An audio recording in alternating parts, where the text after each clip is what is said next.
中九龍繞道油麻地段正式開通，我哋實測由啟德到西九高鐵站大概要8分鐘，同政府估算嘅差唔多。有資深車評人就認為新路暢順，設計合理，路標嘅提示就可以更加清晰。由蘇敬華同陳樂圖報道。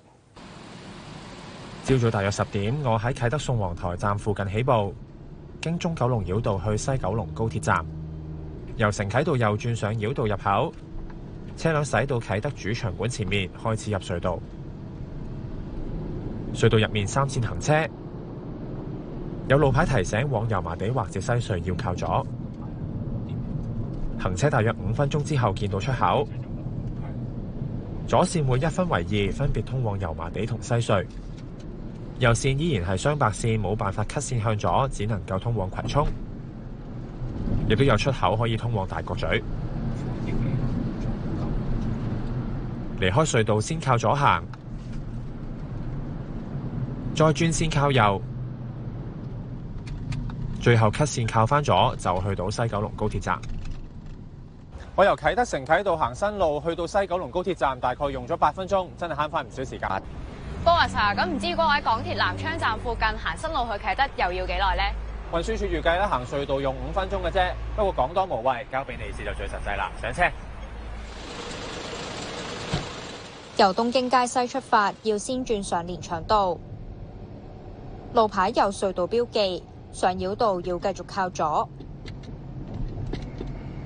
行車線之後1分為2，行繞道要靠右。入隧道之前同唔同出入口嘅車流匯合。慢慢變成3線行車，最左線去啟德體育園或者九龍灣，右邊2條線就通往郵輪碼頭。第一日通車，車流都唔少，隧道入面都要慢車行駛，最終用咗大約17分鐘先到達。之後我哋喺唔塞車嘅情況之下再試行一次，大概用咗11分鐘左右，同政府嘅估算差唔多。行駛繞道嘅司機有啲咩要注意呢？我哋同資深車評人龍 Sir 試行一次睇睇。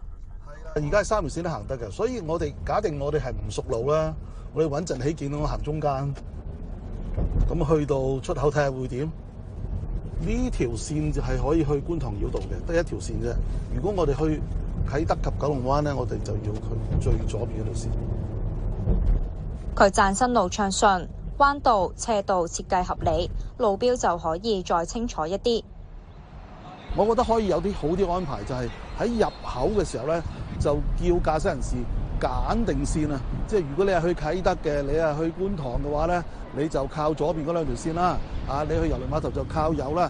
同埋咧喺入口嗰段咧，俾多少少緩衝區，俾駕駛人士係可以喺入口嘅時候揀定行車線，就好過去到出口嘅時候匆匆忙忙 cut 線。